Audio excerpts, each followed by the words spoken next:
Praise the lord. క్రీస్తునందు ప్రియమైన స్నేహితులారా, యేసుక్రీస్తు ప్రభువారిని నమ్ముకున్న మనము మన అపరాధముల చేత పీడింపబడుతూ ఉండగా ప్రభు యొద్ద మనము పాపక్షమాపణ పొందుకున్నాము. నేను చేసిన ప్రార్థన వల్ల, నా కన్నీటి ప్రార్థన వల్ల నేను క్షమాపణ పొందుకున్నాను అని తలస్తూ ఉంటాం. అయితే వాక్యము ఈ రీతిగా సెలవిస్తూ ఉంది. ఎఫెసీయులకు రాసిన పత్రిక 1వ అధ్యాయము 7వ వచనము ఏమని సెలవిస్తూ ఉందంటే, దేవుని కృపా మహదైశ్వర్యమును బట్టి ఆ ప్రియుని యందు ఆయన రక్తము వలన మనకు విమోచనము, అనగా మన అపరాధములకు క్షమాపణ మనకు కలిగి ఉన్నది. మనకి అపరాధములకు, మన పాపములకు క్షమాపణ ఎలా కలిగి ఉన్నదంటే, దేవుని యొక్క కృపా మహదైశ్వర్యమును బట్టి. ఆయన కృప ఎలాంటిదండి? మహా ఐశ్వర్యము గలది.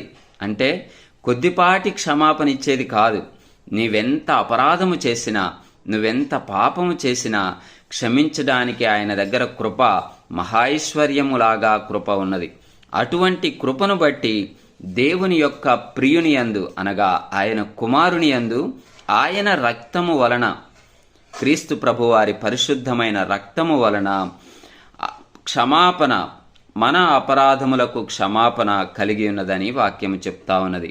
అనగా నీవు చేసిన కన్నీటి ప్రార్థన నిజమే, నీవు ఒప్పుకున్న ఒప్పుకోలు ప్రార్థన నిజమే, కానీ అంత మాత్రమే కాదు గాని దేవుని యొక్క కృపా మహదైశ్వర్యమును బట్టి, ఆయన క్షమించడానికి సిద్ధ మనసు కలిగిన మనస్తత్వాన్ని బట్టి, ఆయన కృప విస్తారమైనది కాబట్టి నువ్వెలాంటి పాపము చేసినా, నేనెలాంటి పాపము చేసినా ఆయన కృపా ఐశ్వర్యమును బట్టి క్రీస్తు ప్రభుయందు, ఆయన ప్రియుడైన ఆయన కుమారుని యందు ఆయన రక్తము వలన, ఆయన పరిశుద్ధ రక్తము వలన మనకు విమోచనము, అనగా మన అపరాధములకు క్షమాపణ మనకు కలిగి ఉన్నది.